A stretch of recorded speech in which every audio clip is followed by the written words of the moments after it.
अर्पण सारा जीवन ये धर्म हेतु है करना, इसीलिए अब लिया है हमने गुरुदेवों का शरणा।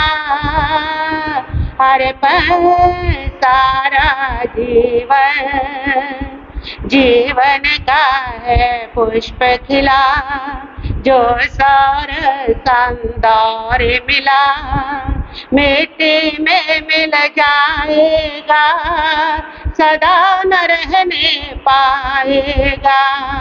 इसको सफल बनाना है, त्याग मार्ग अपनाना है, तप संयम के गिर शिखरों पर अब है हमें विचरना। अर्पण सारा जीवन,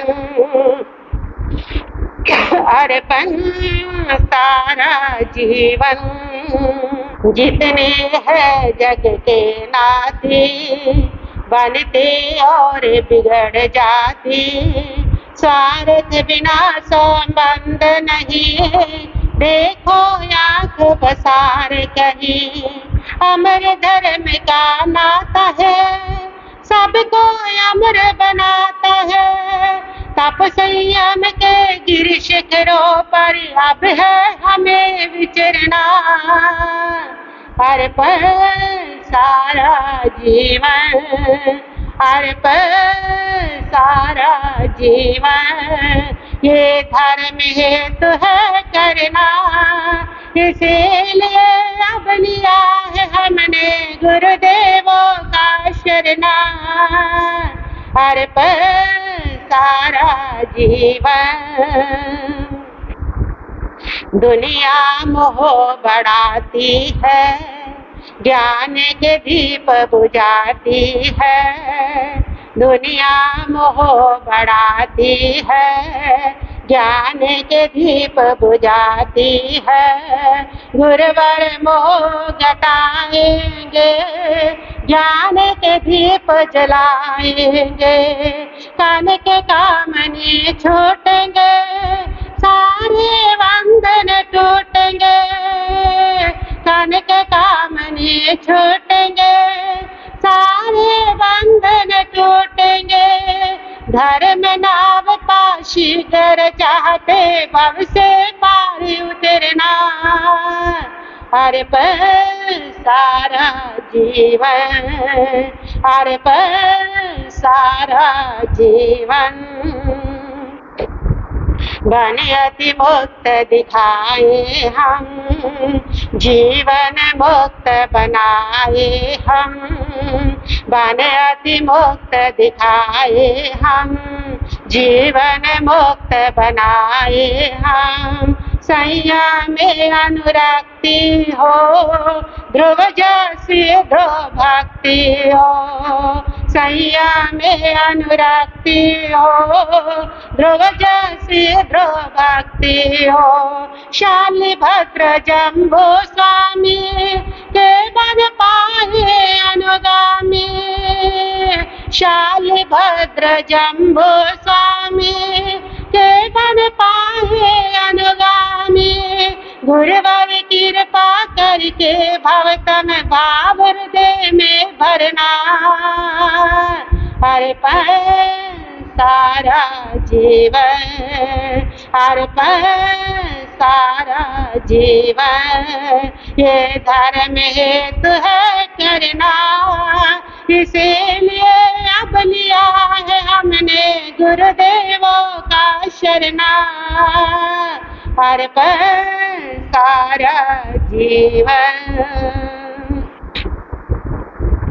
भ्यां नमः त्रिभुवनाधिरायणाथ,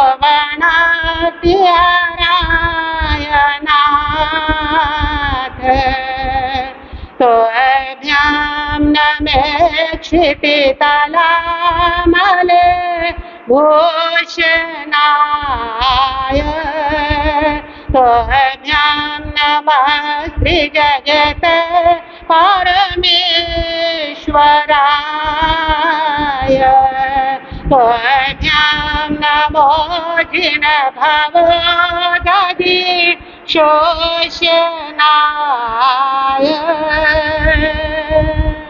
दुनिया के चराचर जीव पर कर्मों ने जाल बिछाया है। क्या साधु गृहस्थ क्या बाल वृद्ध वस कोई न बचने पाया है। अति शुभ कर्मों के आने से संतों का समागम मिलता है। जिन वाणी श्रवण करने से दुख जन्म मरण का मिटता है। प्रभु वाणी श्रवण करने से दुख जन्म मरण का मिटता है। शमन संघीय महामंत्री पूज्य गुरुदेव श्री सौभाग्य मुनि जी महाराज साहब, योग पुरुष उपाध्याय भगवान श्री प्रवीर श्री जी महाराज साहब, माम जीवन निर्मात्री शमनी श्रावणी सदगुरुवर्या डॉक्टर श्री रवि लक्ष्मी जी महाराज साहब के पावन चरण कमलों में वंदन नमस्कार करने के पश्चात उपस्थित भव्य आत्माओं, सो रहे हैं हम कैसा कर्म करने से हमें कैसे फल मिलते हैं, कौन से कर्मों की वजह से हम सुखी होते हैं, कौन सी कर्मों की वजह से हम दुखी होते हैं। जीवन में कर्म के रहस्य को समझना बहुत जरूरी है। कर्म का रहस्य समझ आएगा तो आप कर्म करने से बचेंगे, आप पाप करने से बचेंगे, आपको उसके परिणाम का पता होगा कि ये कर्म करूंगा तो इस परिणाम को प्राप्त हो जाऊंगा। कर्म के रहस्य की जानकारी नहीं रखोगे, कर्म के बारे में अगर ज्ञान नहीं होगा तो हम अज्ञान में कर्म करते चले जाते हैं और फिर उन कर्मों का जो भुगतान है वो हम देते चले जाते हैं। संसार के अंदर अनेक प्रकार की विचित्रता है, विविधता है। उस विचित्रता का, उस विविधता का यदि कोई कारण है तो वो कर्म है। कर्म की वजह से यह सारा दुनिया में अंतर दिख रहा है। कोई कैसा है तो कोई कैसा है। एक ही डाली के दो फूल अलग अलग है। उन सबका कारण और वजह अगर कोई है तो वो कर्म है। कर्म के कारण ही हम सुख दुख भोग रहे हैं, कर्म के कारण ही हम उच्च नीच गोत्रों में जा रहे हैं, कर्म के कारण ही हम मान सम्मान अपमान पा रहे हैं, कर्म के कारण ही जीवन के अंदर हर घटना दुर्घटना सुघटना घटित हो रही है। इन सब के पीछे अगर कोई कारण है तो वो कर्म है। कर्म ही संचालित कर रहा है आपके पूरे जीवन को। परमात्मा संचालित नहीं कर रहे आपके पूरे जीवन को। परमात्मा तो आनंद में है, परमात्मा तो मार्गदर्शन करने के लिए होते हैं, परमात्मा तो रास्ता बताने के लिए होते हैं। परमात्मा की जिम्मेदारी नहीं है, ये जिम्मेदारी तुम्हारी कर्म की है। परमात्मा ने तो तुम्हें मार्गदर्शन दे दिया कि जो तुम्हें जीवन मिला है, जो तुम्हें मन मिला है, जो तुम्हें विचार मिले हैं, सोच मिली है, तुम्हारी आत्मा है, वो जैसा करेगी वैसा तुम्हारा जीवन होता चला जाएगा। अच्छा करेगी जीवन अच्छा होगा, और बुरा करेगी तो जीवन बुरा बनता चला जाएगा। तो ये सारी जो विविधता हमें नजर आती है, ये सारी विविधता नजर आती है कर्म की वजह से। हम देखते हैं दुनिया के अंदर कितना अंतर है। किसी किसी को हम देखते हैं कि उसके गुणवान 4 पुत्र हैं, किसी किसी के यहाँ संतान ही नहीं है तो बिल्कुल नालायक है। इतनी नालायक है कि माँ बाप को वृद्ध आश्रम में भेज दिया उन्होंने। जिस माँ बाप ने उनका पालन पोषण किया, जिस माँ बाप ने उनको जीवन दिया, जिस माँ बाप ने 9 महीने उनको पेट में रख करके उनको परवरिश दी, बाद में भी उनको बड़ा किया, उसी माँ बाप को वृद्ध आश्रम को दिखा रहे। ऐसी नालायक संतान भी क्या होती है दुनिया के अंदर होती है। और कितने लायक बच्चे होते हैं जो माता पिता का गौरव बढ़ा देते हैं, जो माता पिता की इतनी सेवा करते हैं, माता पिता की इतनी परवरिश अच्छी करते हैं। ऐसी ऐसी संतान भी पड़ी है। तो कितने जो लोग हैं वो संतान का सुख भोगते हैं और कितने जो लोग हैं वो संतान से दुख भी भोगते हैं। कितने जो लोग हैं वो इसलिए भी संतान का दुख भोगते हैं कि उनकी संतान उनको बीच उम्र में छोड़ करके दुनिया से चली जाती है। वो भी संतान को लेकर के दुखी होते हैं। कितने दंपति ऐसे हैं कि उनके संतान ही नहीं हो रही है, वो संतान को तरस रहे हैं, भगवान से प्रार्थना कर रहे हैं, प्रभु पुत्र ना सही कम से कम एक बेटी ही हो जाए। इतनी सारी विविधता हमें जो नजर आती है कि किसी को तो संतान सुख बेहद है, गुणवान पुत्र प्राप्त है, और किसी के जहाँ संतान ही नहीं है, वो संतान को तरस रहे हैं। इन सब के पीछे कारण क्या, रहस्य क्या है? कि गौतम स्वामी जब संसार को देखते तो पूछते हैं, प्रभु से सवाल करते हैं कि प्रभु कोई तरस रहा है, किसी के संतान ही नहीं है, और किसी के जहाँ चार चार गुणवान पुत्र है, कोई संतान का भरपूर सुख भोग रहा है और कोई संतान के सुख से बिल्कुल पीड़ित है, दुखी है, उनको संतान का सुख ही नहीं है। किस कर्म की वजह से क्यों होता है? परमात्मा कहते हैं गौतम, व्यक्ति का किया हुआ कर्म लौट के आता है, जैसा वो कर्म करता है वैसा उसको भुगतना पड़ता है। ये संसार के अंदर जो तुम्हें विविधता दिख रही है, कोई तो चार चार पुत्रों का सुख भोग रहा है, गुणवान पुत्र पा रहा है, और किसी के यहाँ संतान नहीं हो रही। ये इनका कर्म इनके ऊपर लौट के आया है। ऐसा कर्म इन लोगों ने किया है। कौन सा कर्म होता है ऐसा जिसको करने से जो व्यक्ति है वो संतान रहित हो जाता है, संतान को तरसता है? कौन सा कर्म कर लेता है ऐसा? कर्म का फल मिलता है ये तो सभी जानते हैं, लेकिन वो कर्म कौन सा है उसको जानेंगे तो हम उससे बचेंगे भी। परमात्मा प्रभु महावीर उसका उद्देश्य बता रहे हैं, उसको समझा रहे हैं कि कैसे जो कर्म है वो व्यक्ति के ऊपर लौट करके आता है, कैसे जो कर्म है उसको भुगतना पड़ता है, कैसे जो व्यक्ति कर्म है वो हंसते हंसते उसका कर लेता है, कैसे उस कर्म को व्यक्ति लोभ लालच वश कर लेता है, कैसे उस कर्म को व्यक्ति अहंकार के भाव के अंदर आकर के कर लेता है, और फिर जब उसका भुगतान देता है तो कैसे उस परिणाम को प्राप्त होता है। परमात्मा प्रभु महावीर बता रहे हैं, सुना रहे हैं कथानक के माध्यम से। सिद्धपुर नाम का नगर है, उस नगर के अंदर वर्तमान नाम का एक बनिक रहता था। उसके दो पुत्र थे, और जो बड़ा पुत्र था वो तो बहुत गुणवान था, दयावान था, उदार प्रकृति का था, बड़ा पिता के प्रति भक्ति भाव वाला था, सेवा करने वाला था, दान पुण्य करने वाला था, सज्जन स्वभाव का था। लेकिन उसका जो छोटा बेटा था बिल्कुल उससे उल्ट था। वह दुष्ट प्रकृति का, अनुदार प्रकृति का, वह ना पिता की आज्ञा का पालन करता था, ना किसी की बिना भक्ति सेवा करता था, ना किसी को सुख देता था। उल्टा माइंड चलना, उल्टा दिमाग चलना, नेगेटिव थॉट्स चलने, ये उसकी आदत के अंदर शुमार था, और वह सबको दुख ही देता था, किसी को सुख नहीं देता था। एक ही बाप के दो बेटे हैं, लेकिन दोनों में क्या है, बहुत बड़ा अंतर है। दोनों के स्वभाव के अंदर बहुत बड़ा अंतर है। माता पिता जो होते हैं वो बच्चे को जन्म देते हैं, संस्कार देते हैं, लेकिन उसको भाग्य नहीं दिया करते। सबका अलग अलग स्वभाव होता है।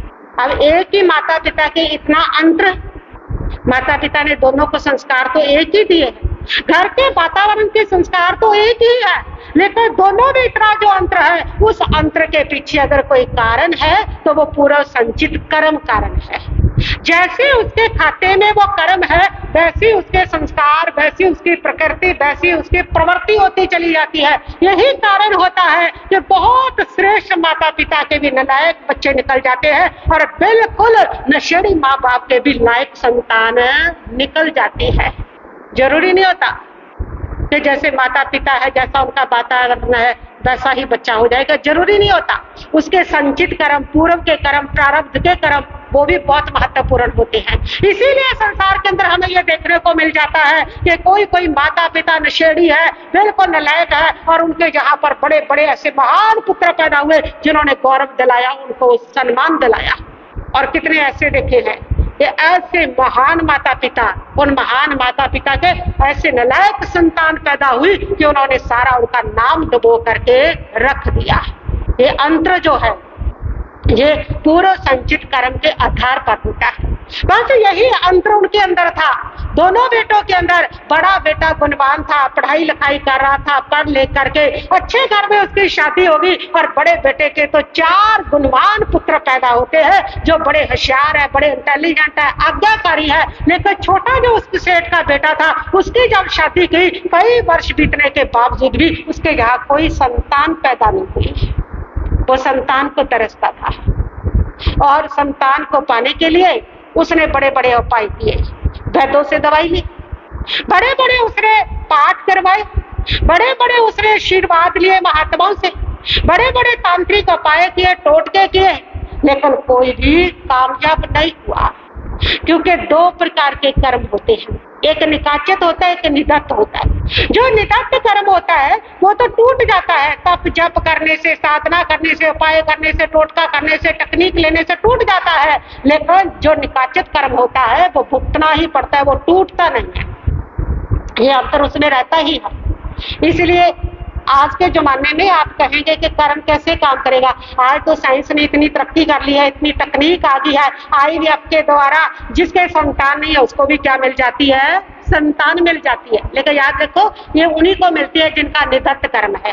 ऐसे जो लोग होते हैं उन्होंने वो कर्म तो किया होता है कि संतान के लिए तरसे, लेकिन वो कर्म की बाद में उन्होंने पश्चाताप किया होता है, उसके बदले में पुण्य किया होता है, तप किया होता है। इसलिए ऐसे लोगों के लिए ये तकनीक काम कर जाती है, ऐसे लोगों के लिए आशीर्वाद काम कर जाते हैं, डॉक्टर की दवा काम कर जाती है। कर्म किया, विघ्न आया, लेकिन कोई ना कोई उपाय करने से, कोई ना कोई टोटका करने से, कोई ना कोई दवा सेवन से उनका वो कर्म क्या हो जाता है, टूट जाता है, वो विघ्न टूट जाता है, क्योंकि उन्होंने उस कर्म का बाद में पश्चाताप किया होता है। और जिन्होंने पश्चाताप नहीं किया होता उनके तो निकाचत कर्म होता है, उनके तो फिर संतान होती ही नहीं है।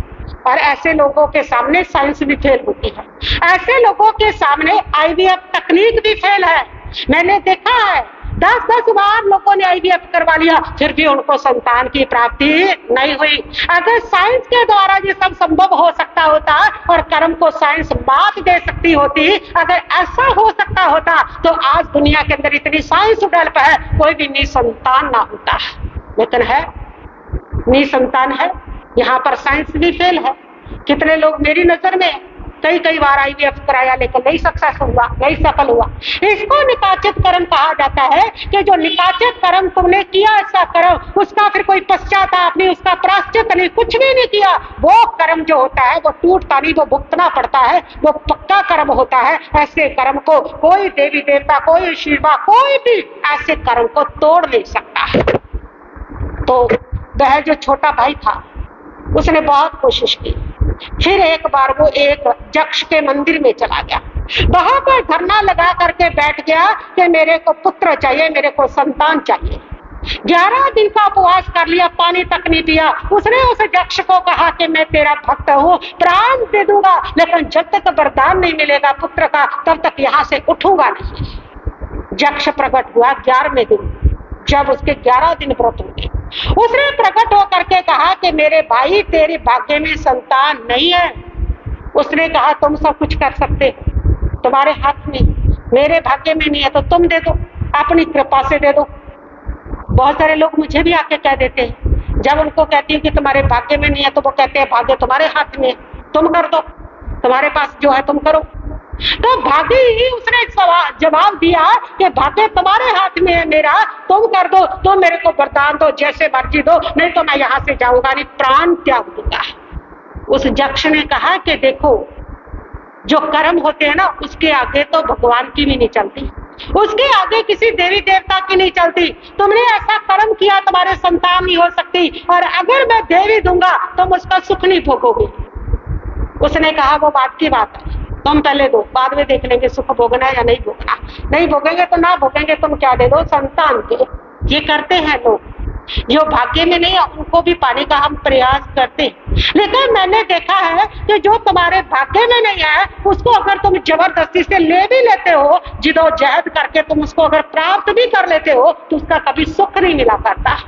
आपको पता है दशरथ के भाग्य में संतान नहीं थी, लेकिन दशरथ ने जिद ठान ली कि लेके रहूंगा, संतान प्राप्त करके रहूंगा। बड़े बड़े यज्ञ किए, यज्ञ करके उपाय करके संतान तो पाली, लेकिन दशरथ ने उस संतान का सुख नहीं भोगा। मैंने ऐसे लोगों को देखा जिन्होंने संतान को अडॉप्ट किया, और वो सारे जो लोग हैं मैंने देखा कि उन्होंने बड़े होने पर उस अडॉप्ट संतान का सुख नहीं भोगा। कुछ तो नशेड़ी निकल गए, कुछ नालायक निकल गए, कुछ बीच में चले गए, कुछ जेल में जाके बैठ गए, कुछ की माँ बाप के साथ बनी नहीं। जैसी पता चला अडॉप्टेड संतान है, माँ बाप को छोड़ दिया, उनके प्रति ममता नहीं रही। और मैंने बहुधा ऐसा देखा कि उन लोगों ने उस बच्चे का सुख नहीं भोगा। ऐसे में एक महिला को जानती हूँ, वो 20 साल से ना नमकार मंत्र की माला करती रही कि मेरे संतान हो जाए। पूरी उसने साधना की, तप किया, उसके बच्चा हो गया, बेटा हो गया। बेटा 14 साल का हो गया। लेकिन जब 14 साल का हुआ, पीछे जब कोरोना आया, उस 14 साल के बच्चे को कोरोना हो गया और बच्चा इस दुनिया से चला गया। अब वो रो रही थी, वो कहती थी इससे तो पैदा ना होता, तब सुखी थी। अब उस बच्चे की वो सारी मेमोरीज हिट करती है, वो सारी मेमोरी उसकी, कैसे वो खाता था, कैसे बैठता था, कैसे खेलता था, कैसे माँ कह के बुलाता था, वो और ज्यादा क्या हो गया, दुखदायी हो गया। तब मैंने उसको यही समझाया, जो भाग्य में नहीं होता ना, उसको जबरदस्ती हम लेते हैं तो उसका सुख नहीं भोगते। इसलिए सहज होने दो अपने साथ, सहज जो आपका कर्म है उसको भुगतने दो। भोगोगे उस कर्म को, स्टे मत करो उस कर्म को, उसके साथ जदोजहद मत करो, इसका सुख नहीं मिला करता है। सहज होने दो। तो उसने ये ठान लिया कि मेरे तो पुत्र होना ही चाहिए। और उस यक्ष ने कहा तो ठीक है, फिर तुम्हारे बेटा हो जाएगा। उसने वरदान दे दिया। सेठ के जहां समय आने पर बेटा हो गया। उसने सबसे पहले तो तुला दान करवाया कि यक्ष ने कहा था उसका सुख नहीं मिलेगा, मेरे बच्चे को कुछ होना चाहिए। तुला दान करवा दे, इसकी उम्र लंबी हो, महामृत्युंजय के पाठ करवा दे, नवग्रह उसके ढलवा दिए, और जितनी भी मन्नत मानी थी सबकी खुशी खुशी मन्नत थी। नाम संस्कार उसका रखना था और उसका नाम भी उसने तुला ही रख दिया कि तुला दान इसका दिया है सोने का मैंने, इसलिए इसका नाम भी तुला ही ठीक है। और वह नाम संस्कार वाले दिन बच्चे की तबीयत अचानक बिगड़ी और बच्चा इस दुनिया से चला गया। अब वो रो रहा है, अब वो माथा पीट रहा है कि प्रभु ये क्या हो गया, अगर तुमने मुझे लेना ही था मुझसे तो इसको दिया ही क्यों। अब और ज्यादा दुखी हो गया, पहले से भी ज्यादा दुखी हो गया। और बड़े भाई ने उसको समझाया कि तुम भोजन मत छोड़ो, तुम डिप्रेशन में मत जाओ, तुम टेंशन मत लो, मेरे पुत्र तुम्हारे ही तो पुत्र है ना, ये तुम्हारे ही बच्चे हैं, उनको अपने पुत्र समझ लो। और इस प्रकार उसकी मनुहार करके बड़े भाई ने उसको संभाला, उसको खाना वगैरह खिलाया उसको। और एक बार उस नगरी के अंदर एक संत मुनि राज आए। जब संत मुनि राज आए तो पिता उनके पास पहुंचा और पहुंच करके पिता ने पूछा कि प्रभु ये तो जानता हूं कि कर्म है व्यक्ति के सबसे ज्यादा महत्वपूर्ण, जो भी व्यक्ति भोगता है वो कर्म का भोगता है, ये जानता हूँ, लेकिन फिर भी ऐसे कौन से कर्म मेरे बेटों ने किए कि बड़े बेटे के तो 4 सुंदर सुंदर गुणवान पुत्र है, ऐसा सुख भोग रहा है वो उनका, ऐसी सेवा ले रहा है उनका, लेकिन छोटा जो मेरा बच्चा है 1000 उपाय करने के बाद भी संतान सुख उसको नसीब नहीं हुआ, वो निसंतान का निसंतान है। मुश्किल से एक बेटा लिया तो वो भी दुनिया से चला गया, उसके भाग्य में संतान नहीं है। होता है ऐसा। रामा मंडी में फूल चंदिए सब्जी वाले, उन्होंने बताया कि मेरे पुत्र नहीं था तो पुत्रियां थी, सब पीछे पड़ गए कि बेटा लो अडॉप्ट कर लो अडॉप्ट कर लो। मैं मना कर रहा था कि कुदरत के साथ सहज रहो, कर्म के साथ सहज रहो, जो हमारे भाग्य में था वो दे दिया उसने, अब उसके साथ जबरदस्ती हम क्यों करते हैं। उसने सेटिस्फाइड रहो, उसने संतुष्ट रहो, क्यों हाय ताबा करते हैं। उसने कहा मैंने लाखों लोग देख लिए, जिन्होंने लिया उन्होंने कौन सा उनका सुख भोग लिया, अगर हमारे भाग्य में होता मिल जाता, उसका सुख होता मिल जाता, लेने के भी क्या है। उसने कहा बहुत प्रेशर हुआ तो मैंने मन बना लिया, और मन बना लिया तो मैं बच्चा ले आया। जैसे ही बच्चा लेके आया तो बच्चा बीमार हो गया, इतना बीमार हो गया कि बच्चा सीरियस हो गया। मैंने उनको कहा कि ये मेरे भाग्य में नहीं है, इसलिए इस बच्चे की भी जान जाएगी और तुम इस बच्चे को वही दे आओ जिसका है। और उन्होंने कहा जैसे ही बच्चे को उनको वापस कर दिया, बच्चा एकदम ठीक हो गया, एकदम तंदुरुस्त हो गया। ऐसे है। जैतो मंडी में है हमारे यहाँ राजन भाई, उसके एक भाई को गिद्धड़बा में राजमती बहन को अडॉप्ट कराया था, अपनी ही मौसी को। उसके यहाँ संतान नहीं थी, निसंतान थी वो, और उसने वो बच्चे को अडॉप्ट किया और पाला पोषा। जब बच्चा बीए कर रहा था, 20-22 साल का था, तो उस बच्चे की अचानक डेथ हो गई। और वो भी मेरे पास यही कहते थे कि महाराज जी उसके भाग्य में भी था, इसलिए वो चला गया। अगर उसको ना अडॉप्ट करके हमारे पास होता तो शायद वो रह जाता, शायद वो अपना जीवन भोग लेता। जो तुम्हारे भाग्य में नहीं होता ना, वो अगर ले भी लेते तो उसका सुख नहीं मिला करता, वो बीच में छोड़ के चला जाता है। कर्म बड़ा बलवान है, कर्म बड़ा मजबूत है, कर्म को मात देना बड़ा मुश्किल हुआ करता है। जो निकाचित कर्म होते हैं ना, उसको भोगना ही पड़ता है इंसान को। हाँ, निदत्त कर्म जो होते हैं, कुछ कर्म होते हैं जो कच्चे कर्म होते हैं, ऐसे कर्म जो हम कर लेते हैं कि उस कर्म को करके पश्चाताप किया, वो कर्म टूट जाते हैं। वो कर्म तो थोड़े पाठ से, किसी के आशीर्वाद से, थोड़े बहुत उपायों से खत्म हो जाते हैं, लेकिन जो निकाचित कर्म है वो तो नहीं टूटा करता। तो उस मुनिराज के पास वो पिता गया और उसने पूछा कि क्या किया इन बच्चों ने ऐसा कि वो संतान को तड़प रहा है, निसंतान दुनिया से जा रहा है, और ये व्यक्ति जो मेरा बड़ा बेटा है वो 4 पुत्रों का सुख भोग रहा है, क्या किया? तो समय उस मुनि ने बताया कि कर्म का भुगतान हम कैसे देते हैं, कैसे कर्म करते हैं। उस मुनि ने बताया कि इसी नगर के अंदर तीसरे भाव में ये 2 भाई थे। इनका नाम, एक का नाम देशल, एक का नाम देदा था। दोनों जो भाई थे, दोनों में इसी प्रकार बहुत बड़ा अंतर था स्वभाव। जो बड़ा भाई था ना, वो तो हर जीव के ऊपर दया करना, किसी को तकलीफ ना देना, बड़ा वो जीव दया प्रेमी था। उसने सबके जीवन दान दिया, सबको सुख दिया, सबके बंधन छड़ाए, सबके बंधन तड़वाए, किसी को कष्ट नहीं दिया, इसलिए उसने सारा सुख भोगा। लेकिन ये जो तेरा छोटे वाला बेटा था ना, इसको आदत थी, ये जितने ये जीव होते थे ना, कबूतर है, चिड़ी है, हंस है, ये जितने पशु पक्षी है, इनके बच्चों को इनकी माँ से अलग करवा देता था, इनके बच्चों को बेच देता था। माँ रोती थी, बच्चे रोते थे, दोनों तड़पते थे, माँ बच्चों का वियोग करवा देता था, इसलिए अपना व्यापार बना रखा था। ये लोभी हो चुका था, ये लालची हो चुका था, और उस लालच के वश में आकर के ये पशु पक्षी के बच्चों को उसकी माँ से जुदा करके बेच बेच करके कमाई कर रहा था। इतना ही नहीं, इसका लालच फिर इतना बढ़ गया, इंसान के बच्चे खरीदने लग गया, चुराने लग गया, और वो चुरा चुरा करके ये लोगों को बेचने लग गया, अमीर घरों में देने लग गया, और माता पिता रोने लगे, रोते रहते। इस प्रकार माता पिता से इसने संतान छीनी, और कर्म ने इसकी संतान को क्या कर लिया? छीन लिया। जो दूसरों की संतान छीनते हैं, उनकी संतान छीनी जाती है। कर्म जैसा करते हैं वैसा ही लौट करके हमारे ऊपर आ जाता है। इसलिए परमात्मा कहते हैं ये कर्म कभी मत करो। जैसे मजाक मजाक में अपने एंजॉय के लिए, अपनी खुशी के लिए हम पशु पक्षियों के बच्चे खरीद के ले आते हैं, ले लिए, छोटे छोटे बच्चे बड़े प्यारे लगते हैं, ले लिए हमने, चिड़िया लिए, उनके बच्चे ले लिए, उनके बच्चे ले लिए। वो माँ के बिना तड़पते हैं, माँ उनके बिना तड़पती है, माँ उनके बिना रोती है। वो बेचारी मजबूर है, इंसान के आगे कुछ कर नहीं सकती, उसको ऐसे हाथ नहीं दिए वो इंसान के साथ युद्ध कर ले, वो अपने बच्चों को चढ़ा ले, अपने बच्चों को पाल ले, लेकिन तड़प ममता की इसके अंदर भी वैसी ही होती है जैसे एक इंसान के अंदर तड़प हुआ करती है। ये कर्म व्यक्ति करता है, जानने में करता है, अपने इंजॉय में करता है, अपनी खुशी के लिए करता है। सुंदर लगते हैं उसको पशु पक्षी, बढ़िया लगते हैं, इसलिए उसके छोटे छोटे बच्चे खरीद के ले आते हैं, माँ से जुदा करवा देते हैं। और ऐसे जो माँ से संतान छीनी जाती है वो निसंतान बनते हैं। इसलिए ये कर्म करने से 1000 बार सोचना, कभी छोटे छोटे बच्चों को माँ से छीन करके मत लाना। छोटे छोटे बच्चों को कभी ऐसे बच्चे मत खरीदना जब तक माँ नहीं इसको छोड़ती है, जब तक वो बहुत छोटे हैं, माँ का दूध पी रहे हैं, माँ की गोद में खेलना चाह रहे हैं, और अपनी एंजॉय के लिए, अपनी खुशी के लिए मत खरीद के लाना। बड़ा हो गया, माँ ने छोड़ दिया, तब ला सकते हैं। छोटे छोटे पिल्ले ले आते हैं लोग, कईयों को तो पालने में नहीं आते, वो माँ के बिना दूध पीना नहीं जानते, लोगों को पिलाना नहीं आता, बेचारे मर जाते हैं। माँ उधर तड़पती है, माँ उधर रोती है।